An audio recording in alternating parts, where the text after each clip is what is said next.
तो hello everyone, welcome to at me. This is Navya Gupta. और आज हम लोग स्टार्ट करने जा रहे हैं हमारा next subject, that will be physical chemistry. अच्छा, लास्ट वीडियो में जो हम लोगों ने कंप्लीट किया था that was till unit dimension in physics class 11।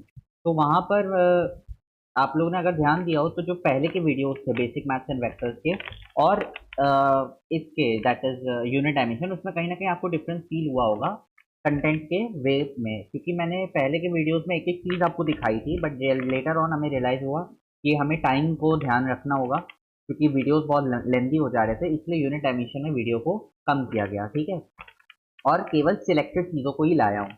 और यही चीज़ अब मैं हर चैप्टर में करूँगा पूरे सिलेबस के। मैं सिलेक्टेड चीज़ें ही लाऊंगा ताकि आपका टाइम बहुत से बहुत सेव हो जाए और जो पॉलिशिंग रिक्वायर्ड है वो आपको मिल जाए। ठीक है, अब फिजिकल केमिस्ट्री स्टार्ट करने जा रहे हैं हम लोग, तो पहले मैं एक दो चीज़ें बता दूं इस सब्जेक्ट को लेके। पहली चीज़, फिजिकल केमिस्ट्री को और फिजिक्स को पढ़ने का अप्रोच आपके लिए ऑलमोस्ट सेम ही होना चाहिए। ठीक है, जिस तरीके से आप फिजिक्स को पढ़ते हैं उसी तरीके से आप इस सब्जेक्ट को डील करेंगे, यानी कि पहले आप कॉन्सेप्ट को समझेंगे और उसके बाद आप इसके क्वेश्चन करेंगे। अगर आपने ध्यान दिया हो तो नीट में न्यूमेरिकल वाला पोर्शन ही आता है जनरली फिजिकल केमिस्ट्री से। थ्योरेटिकल कॉन्सेप्ट पे क्वेश्चंस बहुत कम आते हैं। हाँ, एप्लीकेशन आ सकता है उनका, जैसे इस साल आया था ग्राफ वाला एक सवाल आया था, या फिर आपको मैथ का फॉलोइंग मिल जाएगा, मे बी स्टेटमेंट मिल जाएगा एवोगाड्रो लॉ पे, या मे बी किसी पे डाल्टन्स एटॉमिक में। तो इस टाइप के सवाल बन जाते हैं। ठीक है, तो वो कॉन्सेप्ट से सॉल्व होंगे, बट मैक्सिमम क्वेश्चन जो आते हैं वो हमेशा न्यूमेरिकल बेस्ड आते हैं, तो उस पर ध्यान देंगे हम लोग। एक और चीज़ कि मोल कॉन्सेप्ट जो चैप्टर है, ये सबसे इंपॉर्टेंट चैप्टर मैं कंसिडर करता हूँ पूरी फिजिकल का, क्योंकि अगर ये चैप्टर क्लियर नहीं होता ना तो आपको ऑलमोस्ट हर चैप्टर में कहीं ना कहीं दिक्कत फेस करनी पड़ेगी। क्यों? क्योंकि ये चैप्टर काम में आता है आपका chemical equilibrium, ionic equilibrium, even thermodynamics में कुछ जगह काम आता है, फिर रिडॉक्स में। उसके बाद अगर हम ट्वेल्थ में देखें तो ट्वेल्थ के जो तीन चैप्टर आपके सिलेबस में है वो तीनों में उसका एप्लीकेशन आता है। ठीक है, तो कहीं ना कहीं चैप्टर अपनी इंपॉर्टेंस रखता है। तो इस चैप्टर को हम लोग समझना स्टार्ट कर देते हैं ताकि अ, आप लोग को क्लियर हो जाए कि इसमें पढ़ना क्या क्या है। अब मैं जिस चीज़ों को आपको जो प्रेजेंट करूंगा ना वो कोर कॉन्सेप्ट होंगे। कोर कॉन्सेप्ट का मतलब कि वो कॉन्सेप्ट आपको आने ही आने चाहिए। वैसे तो चैप्टर में बहुत सारे कॉन्सेप्ट हैं, जैसे अगर आपने याद हो तो परसेंटेज कंपोजिशन हो गया, परसेंटेज प्योरिटी पे हो गया, एम्पिरिकल फार्मूला हो गया, ये सब इस चैप्टर में डील किया जाता है। लेकिन उन पे मैं आज बात नहीं करूंगा। क्यों? क्योंकि वो चीज़ें आप लोग को पता होती हैं, बट जो चीज़ें ध्यान देने वाली होती हैं या हमें मतलब एक कंसाइज वे में पता होनी चाहिए, उन पे बात करेंगे। ठीक है, तो जल्दी से स्टार्ट कर देते हैं।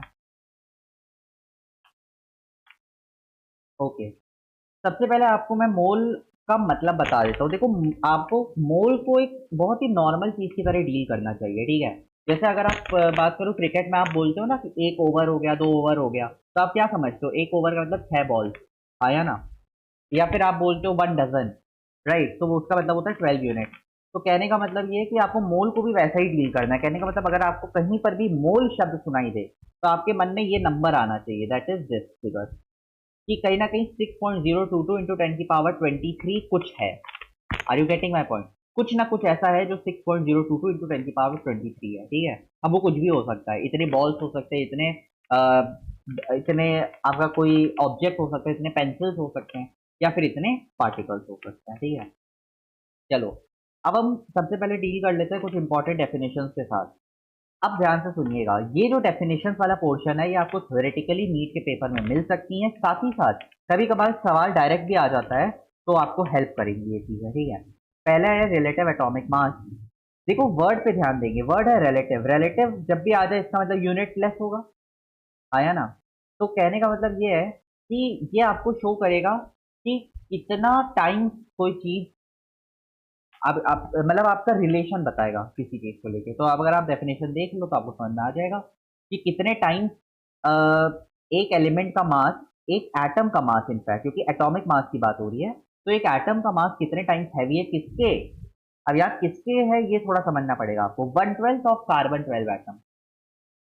कहने का मतलब क्या हुआ? कहने का मतलब ये हुआ कि देखो कार्बन 12 एटम जो है, आपको पता है कार्बन के आइसोटोप्स होते हैं। ठीक है, अब उसमें से जो कार्बन 12 वाला है वो मोस्ट अबंडेंट है। अब उसका भी 1/12 पार्ट ले रही है। ये 1/12 करने का लॉजिक क्या है? 1/12 करने का लॉजिक ये है कि उसको कहीं ना कहीं एक यूनिट में लाने की कोशिश किया जाए, मतलब यूनिट का सेंस कि उसको 1 की तरफ लाने की कोशिश है, तभी तो 1/12 किया गया है। और किसका, कि कार्बन 12 का। ठीक है, अब ये जो बात है ना 1/12 ऑफ कार्बन 12, इसी को हम लोग बोलते हैं एएमयू। क्या बोलते हैं इसको, एएमयू। इस वाले पोर्शन को हम लोग बोल देते हैं एएमयू। एएमयू का मतलब 1 एएमयू।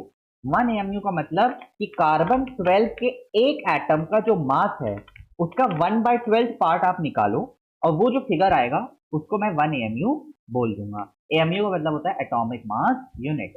तो ये देख लो 1 एएमयू की ये कैलकुलेशन है, 1/12 ऑफ मास ऑफ कार्बन 12, ये है mass of carbon 12 atom. Okay, और फिर इसकी वैल्यू निकाली, तो ये फिगर आपको याद होना चाहिए कि 1 एएमयू की वैल्यू आती है 1.67 इंटू 10⁻⁻24 ग्राम, या फिर आप इसको केजी में भी कन्वर्ट कर सकते हो। इसी को फर्दर इस फॉर्म में भी बोला जाता है 1/Na। तो ये जो दो जगह जहां मैंने स्टार लगाए ये आपको डायरेक्ट याद होने चाहिए कि 1 AMU is nothing but 1/Na। Na क्या होता है, इसी को कहते हैं 6.022 इंटू 10⁻20, जिसको हम लोग एवोगैड्रो नंबर भी बोलते हैं या Na बोलते हैं, एवोगैड्रोस नंबर या Na। ठीक है, आई होप क्लियर हो गया होगा। एक एएमयू की वैल्यू आपको याद होनी चाहिए और एक एएमयू 1/Na ग्राम्स होता है, 1/Na ग्राम्स होता है। ठीक है, चलो फिर आता है एटॉमिक मास। नाम से समझ में आ रहा है एक एटम का मास, और एटॉमिक मास बोल रहे इसलिए यूनिट कौन सी आएगी, एटॉमिक मास की यूनिट यानी एएमयू आ जाएगी।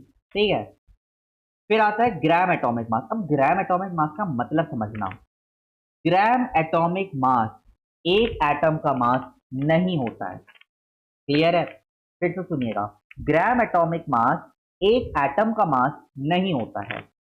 ग्राम एटॉमिक मास एक मोल एटम्स का मास होता है। अब एक मोल का क्या मतलब हो गया, तो याद करिए स्टार्टिंग में मैंने बताया था एक मोल का मतलब होता है 6.022 इंटू 10⁻23 यानी कि Na एटम्स का मास।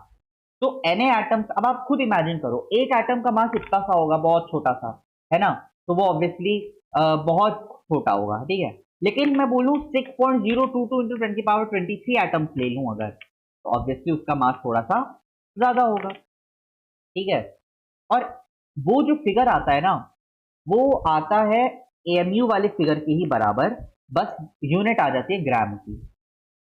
कहने का मतलब अब इसको समझते हैं बहुत अच्छे से। जैसे अगर मैं आपसे पूछूं कि एक ऑक्सीजन के एटम का मास, उसका एटॉमिक मास कहलाएगा और वो आती है 16 एएमयू। लेकिन मैं पूछूं कि ऑक्सीजन का ग्राम एटॉमिक मास कितना आएगा, तो आप बोलोगे कि ग्राम एटॉमिक मास आएगा 16 को मैं Na से मल्टीप्लाई कर दूं, क्योंकि एक का आ रहा था 16, तो Na का आ जाएगा 16 इंटू Na।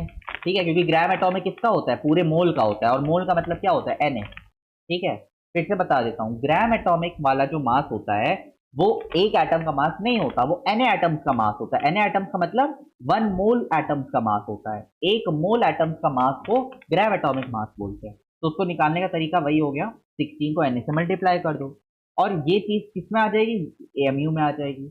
और आपको अभी अभी ऊपर बताया था कि एक एएमयू का मतलब होता है 1/Na ग्राम, तो यहाँ Na से Na कैंसिल होकर आपका वैल्यू 16 ग्राम ही आ जाएगा। तो अगर आप खुद देखो ये वैल्यू 16 एएमयू आई थी और ये 16 ग्राम आई थी, जमीन आसमान का फर्क है वैल्यूज में। क्यों, क्योंकि 16 एएमयू बहुत छोटी होगी और 16 ग्राम उससे बड़ी होगी। 16 एएमयू एक एटम का मास है और 16 ग्राम एक मोल ऑफ एटम्स का मास है, यानी Na एटम्स का मास है। आई होप क्लियर हो गया होगा। क्लियर है, अब यही सारी चीजें आप मॉलिक्यूल के लिए अप्लाई कर दो तो वो मॉलिक्यूलर मासेस हो जाएंगे। ठीक है, चाहे वो मॉलिक्यूलर मास हो चाहे वो ग्राम मॉलिक्यूलर मास हो। क्लियर है, फिर एक लास्ट चीज आती है दैट इज, अच्छा एक चीज और रह गई है that is called as formula mass. Actual में क्या होता है, आपको ये बात क्लियर होगी कि आयनिक कंपाउंड जो होते हैं वो कभी भी मॉलिक्यूल के फॉर्म में एग्जिस्ट नहीं करते हैं, मॉलिक्यूल केवल कोवेलेंट कंपाउंड्स के होते हैं। ठीक है, तो आयनिक वालों के लिए हम लोग फॉर्मूला मास का यूज करते हैं। ठीक है, ना कि मॉलिक्यूलर मास का। एक्चुअल मास होता है कि आप एक्चुअल मास जैसी कोई चीज, बहुत कंफ्यूजन मत लाइएगा, एक्चुअल मास इज नथिंग बस आप जो एटॉमिक मास आया था या जो मॉलिक्यूलर मास आया था उसको ग्राम में लिख दो बस, और कुछ नहीं। जैसे मैं अगर मैं बात करूं ऑक्सीजन के लिए, तो ऑक्सीजन का जो एटम है, ठीक है, मान लीजिए ऑक्सीजन का एटम है, एक एटम है, तो उसका मैं पूछूं आपसे कि एटॉमिक मास कितना आएगा, तो आप बोलोगे 16 एएमयू आएगा। तो 16 एएमयू इसका क्या है, एटॉमिक मास। लेकिन मैं पूछूं इसका एक्चुअल मास कितना है, तो आप इसका एक्चुअल मास बोलोगे कि इसी को ग्राम में कन्वर्ट कर दो। तो 16, और एमयू को ग्राम में कैसे कन्वर्ट करते हैं, ऊपर मैंने बताया था 1.67 इंटू 10⁻⁻24 ग्राम होते हैं। ठीक है, वो जो दो जगह जहां मैंने डब्बे बना के स्टार लगाए थे वो, इसको जब आप निकाल लोगे आपको वैल्यू मिल जाएगी। क्लियर है? तो ये आपके डिफरेंसेस मैंने यहाँ पे समझा दिए हैं। चलिए अब हम बात करते हैं। राइट, अब ये जो तीन फॉर्मूला आपके स्क्रीन में आपको दिख रहे होंगे, यही तीन फॉर्मूलों पे आपका ऑलमोस्ट पूरा चैप्टर चलता है, सच बता रहा हूँ। ठीक है, ये जो तीन आपको रिजल्ट दिख रहे हैं, that is formula to find the number of mole, उसी पे आपका पूरा तीन चैप्टर्स आपके चल जाते हैं। पहला कि मोल इक्वल टू, और मैं आपको जो नोटेशन लिख रहा हूँ पूरी फिजिकल में वही लिखूंगा, मैं मास को एम से शो करूंगा और मोलिकुलर मास को मैं एम डब्ल्यू से शो करूंगा। ठीक है, इसी को मोलिकुलर वेट भी बोलते हैं, इसी को मोलर मास भी बोलते हैं, सब कुछ सेम है अभी के लिए। फिर दूसरा फॉर्मूला कि नंबर ऑफ मोल्स का आप याद रख सकते हो, या फिर आप याद रख सकते हो नंबर ऑफ पार्टिकल्स का, और नंबर ऑफ पार्टिकल्स का फॉर्मूला हो जाता है एन इंटू एन ए। ठीक है, और तीसरा है फॉर एसटीपी कंडीशन, अगर आपको मोल्स निकालने हो तो वो होता है वॉल्यूम को 22.4 से डिवाइड कर दो। ये जो लास्ट वाला फॉर्मूला है, थोड़ा इस पे बातचीत कर लेते हैं एक बार। देखो, लास्ट वाला फॉर्मूला का मतलब समझना, होता क्या है, अगर आपको आइडियल गैस इक्वेशन याद हो तो वो होती है पीवी इक्वल टू एनआरटी। ठीक है, अब अगर मैं एसटीपी की कंडीशन ले आऊं तो एसटीपी में टेम्परेचर फिक्स हो गया, ठीक है, और हम बोले प्रेशर फिक्स हो गया है, और आर की वैल्यू फिक्स है। और अगर मैं वॉल्यूम, और अगर मैं एक मोल ले लूं, ठीक है, एन की वैल्यू 1 कर दूं, तो मुझे वी की एक फिक्स वैल्यू मिल जाएगी, और वो वैल्यू आती है 22.4 लीटर। तो आप इसका मतलब समझना, कहने का अर्थ ये है कि जब भी आइडियल कंडीशंस आएंगी और आप एक मोल लेके चले हो तो आपको वॉल्यूम मिलेगा 22.4 लीटर। तो ऑब्वियसली अगर आप दो मोल लेके चलोगे तो आपको 44.8 मिल जाएगा। तो बस वहीं से हमने कैलकुलेट करके ये फॉर्मूला बना दिया कि नंबर ऑफ मोल्स आएंगे V अपॉन 22.4 इन लीटर, जो आपको बताएगा कि कितने मोल्स हैं एसटीपी में। आई होप क्लियर होगा। अच्छा, एक चीज और सुन लीजिएगा, ये जो वर्ड है ना मॉलिक्यूलर वेट या मोलर वेट, ये एक पूरे मोल में जितने हैं उसका वेट होता है, ये याद रखिएगा। ठीक है, तभी हम लोग यहाँ पर, जैसे अगर मैं ऑक्सीजन के लिए निकालता हूँ तो हम लोग डायरेक्टली यहाँ पे 16 पुट कर देते हैं, और वो भी ग्राम में रहता है। ठीक है, एएमयू में नहीं रहता, क्योंकि ऊपर जो आप मास पुट करते हो वो भी ग्राम में रहता है। तो ऑब्वियसली दोनों कैंसिल आउट होकर आपको मोल का एक नंबर मिल जाता है। क्लियर? चलो, नेक्स्ट सेट ऑफ फॉर्मूले जो आपको याद रखने वो है ये, that is number of atoms equal to N into N into atomicity, या फिर number of molecule into atomicity. कहने का मतलब ये है कि जब आपको पूरा मतलब समझ में आ जाएगा कितने मॉलिक्यूल्स हैं, तो ऑब्वियसली आप एटम्स तो निकाल ही लोगे। जैसे अगर मैं बोलूं कि लेट सपोज H2 है, कुछ H2 गैस होती है, ठीक है, अब H2 गैस के मान लो मेरे पास 10 मॉलिक्यूल्स हैं। ठीक है, तो अगर मैं बोलूं मेरे पास 10 मॉलिक्यूल्स है तो मेरे पास एटम्स कितने होंगे? आंसर है 20 एटम्स होंगे। क्यों? क्योंकि एक में कितने हैं? दो, तो 10 में कितने होंगे? 20। तो वही वाली बात है, तो आपको एटॉमिसिटी से मल्टीप्लाई करना है। एटॉमिसिटी क्या होता है? एक मॉलिक्यूल में कितने एटम्स हैं, ठीक है, उसको एटॉमिसिटी बोलते हैं। नेक्स्ट अगर हम देखें तो नेक्स्ट जो आपको याद रखना है वो है ये चीज है। अब इनमें वर्ड्स में बहुत कंफ्यूजन आती है, और आधों को मतलब जब हम लोग सवाल देखते हैं तो आधा टाइम में ये क्लियर नहीं होता कि है क्या। तो आपको मैं यहाँ पे साफ साफ नोट में दिखा दे रहा हूँ कि कौन सी चीज क्या है, देखिएगा। ग्राम एटम, ग्राम एटम का मतलब होता है मोल एटम। ठीक है, ऐसे याद रखना, ग्राम एटम का मतलब होता है मोल एटम। ग्राम मॉलिक्यूल का मतलब होता है मोल, और ग्राम आयन का मतलब होता है मोल आयन। ठीक है, फिर से सुनना, कहीं पर भी अगर वो लिख दे ग्राम एटम निकालो तो इसका मतलब वो पूछ रहा है मोल एटम निकालो। ठीक है, कहीं पर भी वो बोल रहा है ग्राम आयन निकालो, इसका मतलब वो पूछ रहा है मोल आयन निकालो। क्लियर है? अब आप पूछोगे सर मोल एटम क्या होता है, तो मोल एटम ये होता है, मोल को एटॉमिसिटी से मल्टीप्लाई कर दो। ठीक है, इसको इस सवाल के थ्रू समझ लेते हैं ताकि थोड़ा क्लियर हो जाए। ये देखो, how many gram molecules are present in 8 gram of oxygen. तो अगर आप ध्यान से देखो ऑक्सीजन, अच्छा एक चीज मैं क्लियर करना चाहूंगा, ऑक्सीजन लिख रहा है वो, तो आपको हमेशा O2 को कंसिडर करना है। जब तक वो ऑक्सीजन एटम ना लिख दे तब तक आप O को नहीं लेंगे। आई होप क्लियर हो गया होगा। ऑक्सीजन को हमेशा बोला जा रहा है तो आप O2 लेंगे, हाइड्रोजन को H2 लेंगे, बट अगर वो ऑक्सीजन एटम बोल रहे हैं तो O लेंगे। ठीक है, ग्राम मॉलिक्यूल का मतलब मोल पूछ रहा है, तो सिंपली आपको मोल्स निकालना है। तो मोल्स निकालना आपको आता है given weight by molecular weight, और O2 का मॉलिक्यूलर वेट आएगा 32, तो आप निकाल लोगे। ठीक है, फिर पूछा है how many gram atom are present in 8 gram SO3। तो इसका क्या मतलब होता है? इसका मतलब होता है ग्राम एटम पूछा है। ग्राम एटम का मतलब होता है, मैंने आपको बताया था, ग्राम एटम होता है मोल एटम। और मोल एटम का मतलब होता है मोल को एटॉमिसिटी से मल्टीप्लाई कर दो। अब मोल निकालना आपको आता है, 8 ग्राम के लिए आप मोल निकाल लोगे, ठीक है। और एटॉमिसिटी आपको यहाँ दिख रही है, कितनी है? 4। 4 एटम्स है ना, 3 ऑक्सीजन के और 1 सल्फर का। अच्छा, यहीं पे अगर वो आपसे ये पूछ देता how many gram atom of oxygen are present, तब आप क्या करते? तो आप एटॉमिसिटी को 3 पुट करते, ना कि 4। Is this clear? चलिए। अच्छा, यही सारी चीजें आप इलेक्ट्रॉन प्रोटॉन न्यूट्रॉन के लिए भी बोल सकते हो। Mole electron, mole into electron, mole proton, mole into proton, yes और नो? तो वही वाली चीजें हैं, ठीक है। अब यहाँ पर मैं एक कॉन्सेप्ट को जल्दी से डिस्कस करना चाहूंगा, इसको समझ लीजिएगा। देखो, calculate the number of water molecule present in 18 ml of water. अब यहाँ पे 18 ml, ml मतलब वॉल्यूम दे दिया, तो आप क्या करोगे कि सर मोल इक्वल टू 18/22.4 ये करने लग जाओगे। 18 ml में था तो इसको 10⁻³ ले लो, ठीक है। ये अगर आप करने लग जाओगे तो आंसर गलत आएगा। क्यों? क्योंकि ये वो वाटर वेपर नहीं लिखा उसमें, समझ रहे हैं आप? वाटर लिक्विड के फॉर्म में ले रहा है, ना कि एसटीपी। वो याद रखिएगा, जो थर्ड फॉर्मूला है वो तभी लग सकता है मोल का जब एसटीपी बोला गया हो या एनटीपी बोला गया हो, ठीक है। तो इसका मतलब इसको सॉल्व कैसे करें? तो देखो, बहुत आसान। आपको समझ में आता है कि पानी की डेंसिटी 1 ग्राम पर ml होती है, ठीक है। अगर हम 4 डिग्री अज्यूम करके चलें तो डेंसिटी 1 ग्राम पर ml होती है। और 18 ml के लिए फिर कितने ग्राम होंगे सर? 18 ग्राम होंगे, आया ना?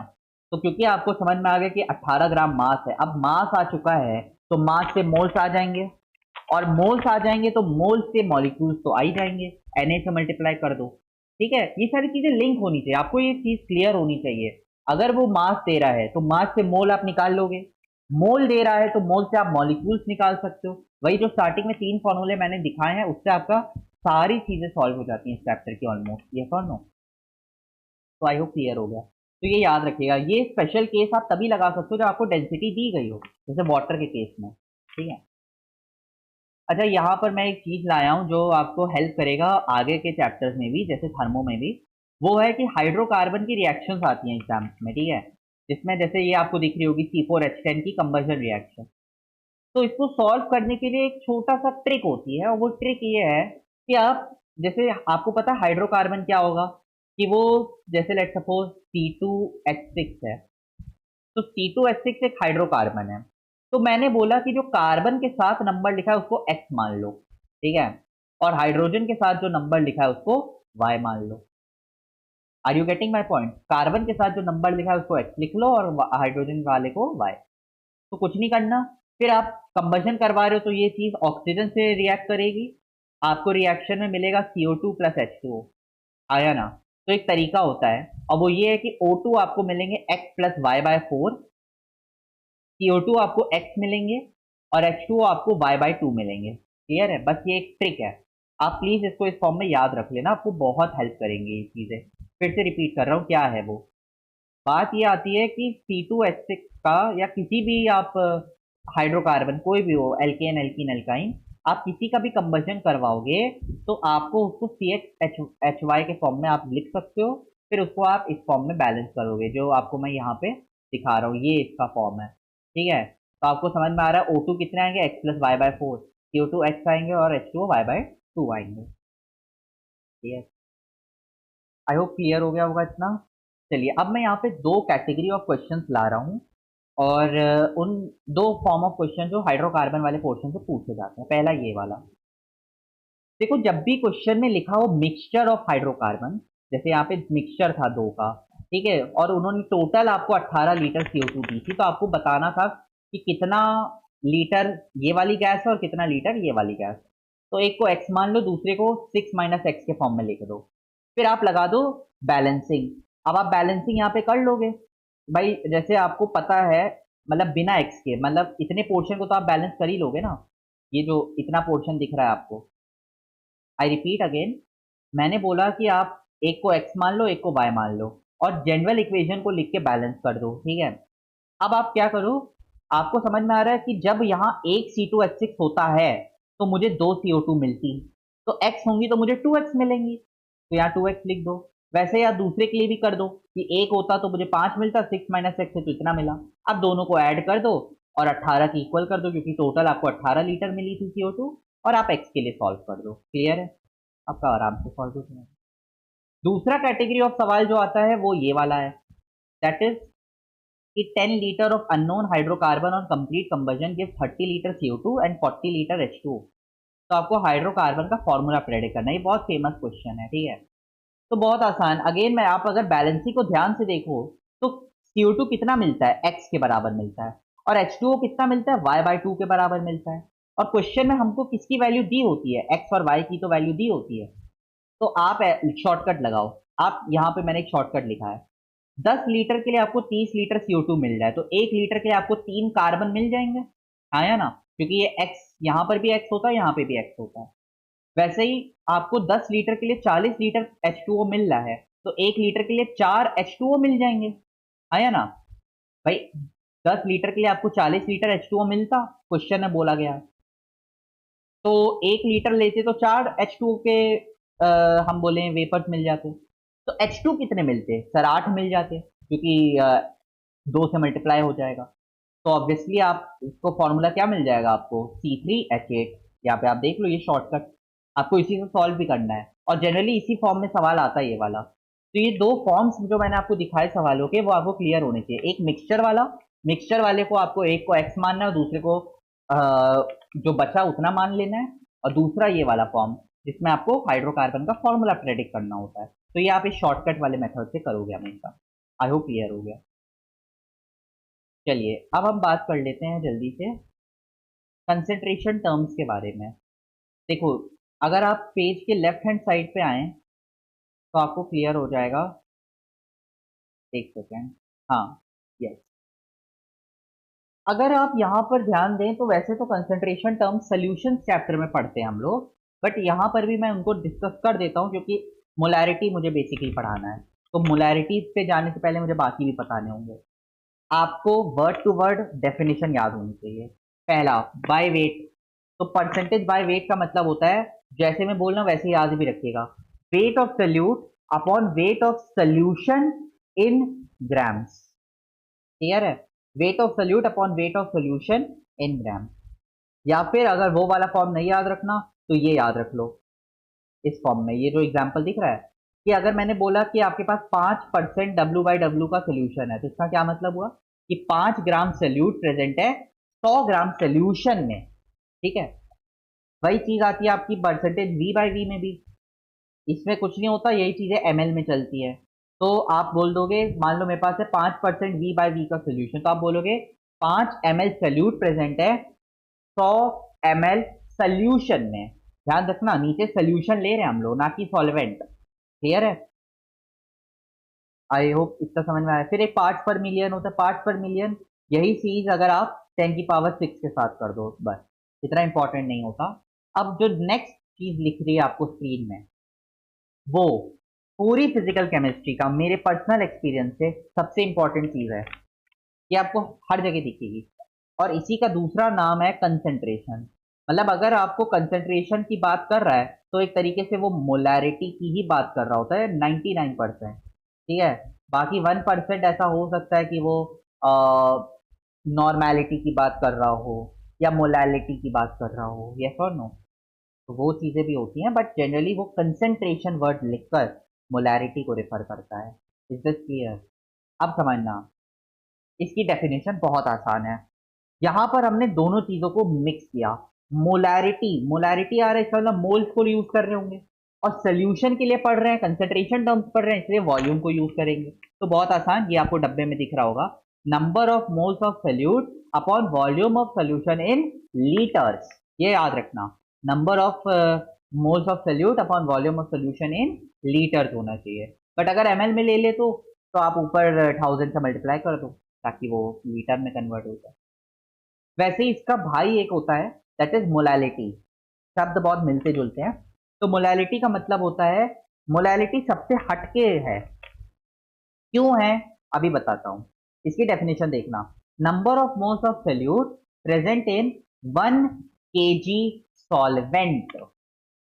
अब यहां पे सुनना, अभी तक आपने जितनी भी कंसंट्रेशन टर्म्स ऊपर पढ़ी वहां पर आपने सॉल्वेंट कहीं पर भी नहीं पढ़ा। आपने सल्यूट पढ़ा न्यूमरेटर में और डिनोमिनेटर में आपने पढ़ा था सॉल्यूशन। बट ये पहली क्वांटिटी है जो सॉल्वेंट को लाई पिक्चर में। दूसरी बात, ये 1 kg के रिस्पेक्ट में बात कर रही है। अगर आपको याद हो तो परसेंटेज W/W में 100 ग्राम के लिए बात की जाती है, ठीक है, यानी कि ग्राम में बात होती है। बट ये पहली क्वांटिटी आई है जो केजी में आई, तो इसीलिए सबसे हटके है, इसकी डेफिनेशन ही बहुत इंपॉर्टेंट होती है। तो आपको मैं ये रिक्वेस्ट करूंगा कि कंसेंट्रेशन टर्म्स वाली जो टॉपिक है उसको जब भी पढ़ें उनकी डेफिनेशन को पढ़ें और उस फॉर्म में आपको आप बोलें। जैसे अगर मैं बोलूं व्हाट इज मोलैरिटी, तो आपको निकलना चाहिए मुंह से कि number of moles of solute upon volume of solution in litres. पूरा बोलना, volume of solution in litres, ये सब एक एक चीज बोलिएगा। क्यों? क्योंकि जब आप न्यूमेरिकल करोगे और आप सॉल्व करोगे मोलैरिटी के लिए तो आपका माइंड तुरंत वो डेफिनेशन हिट करेगा जो आप बोल के प्रैक्टिस किए हो। और अगर आप इन लीटर्स बोले होगे ना अपने डेफिनेशन में तो आप 110% उसको सही करोगे। आप ml को भी लीटर में कन्वर्ट करोगे। Is this clear? यहाँ पे भी अगर आप सही चीज बोलो 1 kg सॉल्वेंट, तो आप सॉल्वेंट को ही पुट करोगे, आप उसको केजी में ही पुट करोगे मास। क्लियर है? तो ये उसका फॉर्मूला है। तो इसीलिए पूरा डेफिनेशन बोलिएगा जरूर। आई होप क्लियर हो गया होगा। चलिए, अब यहाँ पर दो फॉर्मूले मैं और लाने जा रहा हूँ। आप समझ सकते हैं कि ये आखिरी फॉर्मूले हैं जो इस चैप्टर में मैं दिखाऊंगा, ठीक है। और उन फॉर्मूलों की हेल्प से आपको बहुत इजीली आप कई सवाल सॉल्व कर रहे होगे। प्लीज ध्यान से देखिएगा। पहला फॉर्मूला ये वाला, मोलैरिटी का एक फॉर्मूला है कि molarity equals to percentage by mass, यानी percentage W/W into density into 10 upon molecular weight of solute. ये फॉर्मूला कुछ ऐसा दिखता है अगर आप शॉर्ट में लिखना चाहो, percentage W/W into D into 10 upon molecular wait किसका? सोल्यूट का। ये फॉर्मूला है, ठीक है। अभी इसका डेरिवेशन मैं नहीं एक्सप्लेन कर रहा, बट आपको ये रिजल्ट याद करना पड़ेगा। बहुत टफ फॉर्मूला नहीं है बट बहुत ज़्यादा हेल्प करेगा आपको। मैं आपको सवाल भी दिखा देता हूँ, जस्ट अ सेकेंड। यस, ये वाला क्वेश्चन देख लीजिए आप। डिटरमिन मोलैरिटी ऑफ HNO3 जिसका मॉलिक्यूलर वेट 63 है in its aqueous solution which has 10% HNO3 by mass, और डेंसिटी आपको दी गई है। तो आपको सिंपली मोलैरिटी निकालनी है, आपको डेंसिटी भी दे दी और आपको परसेंटेज बाय मास भी दे दिया। अच्छा, क्वेश्चन में परसेंटेज बाय मास डायरेक्टली नहीं भी लिख सकता है, हो सकता है वर्स्ट केस में वो बाय मास वर्ड ही ना लिखे, तब भी आपको इसे बाय मास ही कंसिडर करना है। क्यों? क्योंकि हमारे फॉर्मूला में बाय मास ही आ रहा है और वो बाय डिफॉल्ट वही देता है, ठीक है। तो हो सकता है बाय मास वो ना लिखे, तो कंफ्यूज मत हो जाना। वो बाय वेट लिख सकता है, वो हो सकता है कुछ भी ना लिखे। हो सकता है क्वेश्चन ये हो कि determine the molarity of HNO3 in its aqueous solution which has 10% HNO3, बस बाय मास ना लिखे वो, ठीक है, और डेंसिटी दे दे। तो सॉल्व कर लो जल्दी से भैया, बहुत आसान। मोलैरिटी पूछा है तो पहले क्या लिखते हैं? परसेंटेज W/W कितना दिया है? वो दिया है आपको 10। फिर डेंसिटी से मल्टीप्लाई करेंगे, दैट इज 6.3, फिर इंटू 10 है, ठीक है। और मॉलिकुलर वेट सॉल्यूट का दैट इज 63। जब आप इसको सॉल्व करोगे तो क्या ये 630 हो जाएगा, राइट? अपॉन में 63 इवेलुएट करके आपको क्या मिल जाएगा? वैल्यू 10। आई होप क्लियर हो गया होगा। आसान सा फॉर्मूला है, बहुत इजीली आप इसको सॉल्व कर सकते हो। और ये जो 10 आई है ये आपकी मोलर आया है ना, मोलैरिटी की जो SI यूनिट आती है वो मोलर में आती है। चलो आगे बढ़ते हैं। दूसरा फॉर्मूला जो आपको याद रखना है, ये तो पहला फॉर्मूला हो गया। दूसरा फॉर्मूला याद रखना है, मेरा one of the favourite formulas में भी एक है ये, क्योंकि ये बोलने में बहुत इंटरेस्टिंग है। फॉर्मूला है मोलैलिटी का। पहला फॉर्मूला जो मैंने बताया था वो मोलैरिटी का था। ये जो दूसरा फॉर्मूला मैं बताने जा रहा हूँ ये मोलैलिटी का है। एक चीज और मैं बता दूं, जब मैं सोल्यूशन चैप्टर में आएंगे हम लोग क्लास 12 की फिजिकल में, तो वहां पे भी ये सारी चीजें रिपीट होंगी कंसंट्रेशन टर्म्स वाली, ठीक है। बट वहां पे बहुत जल्दी मैं बताऊंगा। तो देखो फॉर्मूला ऐसा दिखता है, molality equal to 1000 m upon 1000 d minus m/w। जिस फॉर्म में मैंने बोला उसी फॉर्म में आप भी बोलिएगा और उसी फॉर्म में याद भी रखिएगा। फिर से बोल रहा हूँ, molality equals to 1000 m upon 1000 d minus m/w। m क्या है? मोलैरिटी है, और ये स्मॉल m क्या है? मोलैलिटी है, ठीक है। और mw किसका होगा? सल्यूट का होगा। आई होप क्लियर है। d क्या होगा? डेंसिटी सोल्यूशन की। तो इस पे एक सवाल डायरेक्ट आया था नीट 2023 में, जो मणिपुर वाला पेपर हुआ था वहां पे, ठीक है। तो ये आपको सवाल दिख रहा होगा, ये मैंने पूरा सॉल्व करके भी दिखा दिया। या तो आप इसको लंबे मेथड से सॉल्व करो, बट टाइम नहीं होता तो आप इसको इस फॉर्म में सॉल्व कर दो और अप्रोक्सीमेशन के थ्रू आपको आंसर मिल गया था। आई होप क्लियर हो गया होगा। तो देखिए फिजिकल केमिस्ट्री का जो मोल कॉन्सेप्ट वाला चैप्टर है, उसमें मैंने आपको बेसिकली क्या क्या पढ़ाया। मैंने आपको मैंने आपको पहले डेफिनेशन ऑफ मोल पढ़ाई, मोल होता क्या है, और फिर कुछ टर्म्स पढ़ाए थे, है ना। फिर मैंने आपको वो सारे फॉर्मूले दिखा दिए जो काम आएंगे। फिर मैंने आपको हाइड्रोकार्बन बैलेंसिंग दिखाई। फिर मैंने आपको हाइड्रोकार्बन पे बेस्ड सवाल दिखाए। फिर मैंने आपको वो दो टाइप ऑफ फॉर्मूले दिखाए, अभी ये वाला और इसके ऊपर वाला, एक 1000 m वाला और एक percentage W/W into D into 10 वाला, ठीक है। और अब इस बस इतनी ही चीजें आपको इस पूरे चैप्टर में याद रखनी थी। बहुत ही स्ट्रेट फॉरवर्ड चैप्टर है, इसमें घुमाते भी नहीं है इतना, ठीक है। अब क्योंकि लेटेस्ट ईयर्स में एनसीईआरटी की इंपॉर्टेंस बढ़ गई है, तो इसीलिए मैं एनसीईआरटी को देख के कुछ 3-4 चीजें लाया हूँ एनसीईआरटी से ही। तो मैं आपको चाहूंगा कि आप उनको अपने नोट्स में ऐड कर लो, या आप कहीं ना कहीं उनको देख लिख लो, तो वो आपको एनसीईआरटी भी कवर्ड रहेगी। पहला ये चीज आपको पता होनी चाहिए कि एनसीईआरटी ने एक जगह कैंसर थेरेपी को लेके दो चीजें लिखी है, एक है सिस्प्लैटिन और एक है टैक्सोल, ठीक है। ये कैंसर थेरेपी में हेल्प करते हैं, यूजेस वाले पोर्शन में लिखा है। और दूसरी चीज जो लिखी है एनसीईआरटी ने वो है कि एड्स को हेल्प करने के लिए एजेक्टी नाम की एक हम बोले आई थिंक मेडिसिन है या ट्रीटमेंट है, वो हेल्प करता है, ठीक है। तो ये आपको पता होना चाहिए, बाय चांस कभी पूछ ले। दूसरा, फिजिक्स में आपको याद होगा, आप एसआई यूनिट्स पढ़ते हो, तो आप ये सारे यूनिट्स के बारे में पढ़ते हो, ठीक है। That is metre, kilogram, second वगैरह वगैरह। तो यहाँ पर जो जो आपकी एसआई यूनिट्स है ना, उसमें आपको अगर कभी आपने ध्यान दिया हो, इनकी डेफिनेशन दी होती है। तो ये आपको राइट साइड में इनकी डेफिनेशन दिख रही होगी। तो मैं आपको पर्सनली ये रिक्वेस्ट करूंगा कि जो चीजें मैंने यहाँ पेंसिल से हाईलाइट किया ना, बस वो वर्ड्स याद रख लेना। आई रिपीट, आपको ना ही डेफिनेशन रटनी है, ना ही आपको वैल्यू रटनी है, आपको केवल वो वर्ड्स पता होनी चाहिए, क्योंकि कभी कभी वो वर्ड एग्जाम में आपको दिख जाएगा। जैसे मीटर के लिए स्पीड ऑफ लाइट और सीजियम की फ्रीक्वेंसी याद होनी चाहिए, मतलब ये वर्ड याद होना चाहिए कि सीजियम की फ्रीक्वेंसी लिया। किलोग्राम के लिए प्लैंक कांस्टेंट है। फिर सेकंड के लिए उसने सीजियम 133 लिया। अब क्या होता है ना, आपको मिल जाएंगे सवाल जिसमें वो सीजियम 134 भी ले लेगा, सीजियम 135 भी ले लेगा, तो आपका आंसर सीजियम 133 जाएगा। क्लियर है। वैसे ही आपको बोल्ट्जमैन कांस्टेंट काम में आता था केल्विन के लिए। बस ये 3-4 चीजें आपको पता होनी चाहिए। नेक्स्ट चीज जो आपको याद होनी चाहिए वो है कि 1 इंच में कितने सेंटीमीटर होते हैं। देखिए बहुत बेसिक सी बात है, बट एनसीईआरटी में दी हुई है, और कहाँ से क्या सवाल आ जाए हमें नहीं पता, तो इसलिए आपको याद रखना है कि 1 इंच में 2.54 सेंटीमीटर होते हैं। क्लियर है। नेक्स्ट ये वाली चीज, अब ये जो चीज मैं आपको दिखा रहा हूँ ना, ये नीट 2025 का सवाल था, बहुत डायरेक्ट क्वेश्चन आया था और ये एनसीईआरटी में दिया हुआ है, और मैंने आपको प्रूफ दिखा दिया आपके आंखों के सामने। ध्यान से देखना। अगर आपको याद हो तो क्वेश्चन आया था कि डाल्टन की एटॉमिक थ्योरी जो है वो कौन सी थ्योरी को एक्सप्लेन या कौन से लॉ को एक्सप्लेन नहीं करती है। तो आपको क्लियर होना चाहिए कि वो लॉज ऑफ केमिकल कॉम्बिनेशन को एक्सप्लेन कर देती है। लॉ ऑफ केमिकल कॉम्बिनेशन मतलब आपका मास कंजर्वेशन लॉ, ठीक है, आपका कांस्टेंट प्रपोर्शन वाला लॉ, आपका मल्टीपल प्रपोर्शन वाला लॉ, ठीक है, आपका अवोगाड्रो लॉ, ये सारे लॉ एक्सप्लेन हो जाते हैं बाय डाल्टन एटॉमिक थ्योरी। लेकिन क्वेश्चन आया था नीट 2025 में कि कौन सी थ्योरी एक्सप्लेन नहीं हो पाती है। तो आपको याद रखना है कि law of gaseous volumes explain नहीं हो पाती है, जिसको आपको याद रखना है, हम लोग बोलते थे गैल-लुसाक्स लॉ। अगर आपको याद हो कि गैल-लुसाक्स लॉ एक्सप्लेन नहीं हो पाता है by the Dalton atomic theory. इस साल सवाल आ चुका है, तो आगे भी इस फॉर्म में सवाल आ सकता है, तो पता होना चाहिए, ठीक है। नेक्स्ट चीज जो मैं आपको शो करना चाहता था वो है, आपको याद होगा स्टार्टिंग में मैंने फॉर्मूला मास बताया था कि कभी भी आपको हम बोले आयनिक कंपाउंड्स के मास की बात करनी होती है ना, तो आप मॉलिक्यूलर मास नहीं लेते हो, आप फॉर्मूला मास लेते हो।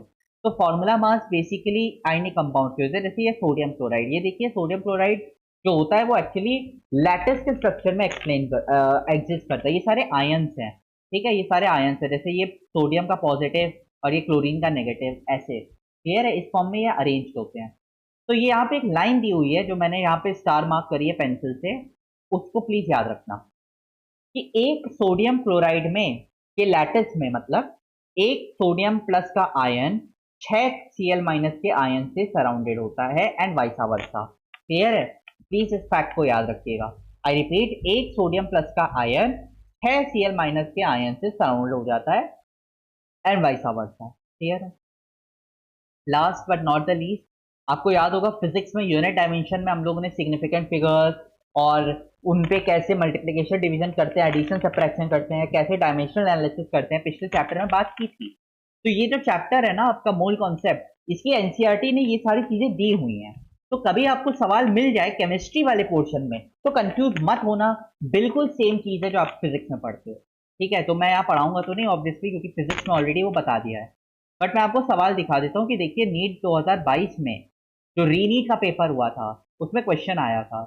तो ये देखिए, आपको पूछ बहुत सिंपल सा सवाल था।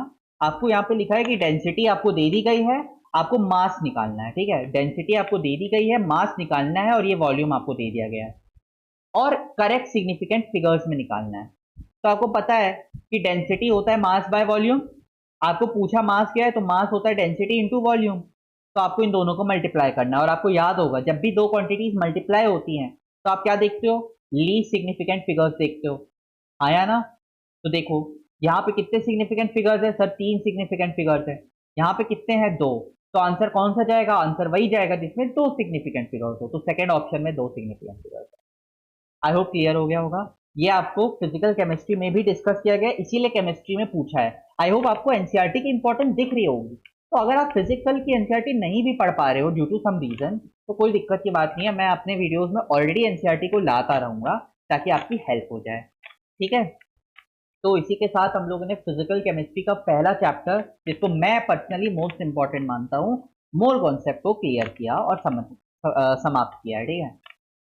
तो thank you so much for watching. Next part में हम लोग नेक्स्ट चैप्टर लाएंगे, फिजिकल केमिस्ट्री ही अभी कंटिन्यू करेंगे थोड़ा सा, और फिर बाद में हम लोग और सब्जेक्ट्स की तरफ बढ़ेंगे। Thank you so much for watching. Thanks a lot.